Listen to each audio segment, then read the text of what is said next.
Hello বন্ধুরা, সবাই কেমন আছো? দেখো আমার রেডি হওয়া দেখে নিশ্চয়ই বুঝতে পারছো কোথাও একটা বেরোবো। হ্যাঁ, ঠিকই বলেছো। আমরা আজ যাচ্ছি একটা মেলাতে। মানে আমাদের বাড়ির পাশে মেলা হচ্ছে, তো সেই মেলাতে আজকে যাবো। আর আমি রেডি হয়েছি, আমি ভিডিও করছি বলে আমার মেয়েকে নিচ্ছি না। তো আমার মেয়ে প্রথমে বলছে আমাকে না নিয়ে ভিডিওটা করা শুরু করে দিলে। তো দেখো আমরা পৌঁছে গেলাম মেলাতে। মেলায় ঢুকে আমরা ভাবতে শুরু করেছি যে কোন সাইড দিয়ে আগে শুরু করব। কারণ আগে যদি খেলনার দিক থেকে শুরু করি তো আমার মেয়ের বায়না শুরু হয়ে যাবে, এটা নেবো, এটা নেবো। তার জন্য আগে আমরা বড়দের সাইড যেদিকে আছে সেই দিক থেকে আগে শুরু করেছি। এখন শুধু ঘুরে, ঘুরে দেখছি যে কোথায় কি বসেছে।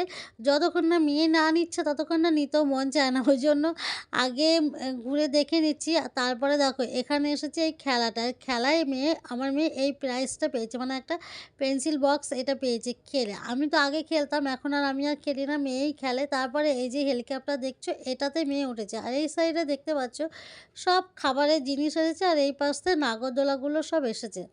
মেয়ে এদিকে নাগরদোলায় উঠে দোল খাচ্ছে, আর আমরা এদিকে একটু দাঁড়িয়ে ভিডিও টিডিও করে নিচ্ছি। তারপরে আমি চলে গেছি সামনের দিকে, বরকে এখানে মেয়ের পাশে দাঁড় করিয়ে রেখে এদিকে দেখছি দোকানে ভালো ভালো ব্যাগ এসেছে। তো ব্যাগের দোকানে চলে গেছি, দাঁড়িয়ে দাঁড়িয়ে দেখছি কোনটা নেবো ভাবছি। তা বর বললো যে একদমই নিতে হবে না, চলো অনেক ব্যাগ আছে, একদম নেবে না। তো কী করবো, আবার ওখান থেকে চলে আসলাম। আর এইদিকে দেখো কাঠের জিনিস এত সুন্দর লাগছিল। দেখো কত সুন্দর সুন্দর কাঠের জিনিস, আমার খুব পছন্দ হয়েছিল। কিন্তু ওই যে এবারও কিছু নিতে দিল না, জানো তো। মেলায় গেলাম, শুধু একটু ঘুরলাম, কিচ্ছু কিনলাম না, কিছু কেনাকাটা করলাম না। মেয়ের জন্য কিছু কেনাকাটা করে দিলাম। আর একটা বডি ম্যাসাজ কিনে নিয়ে এসেছিলাম। তো চলো টাটা।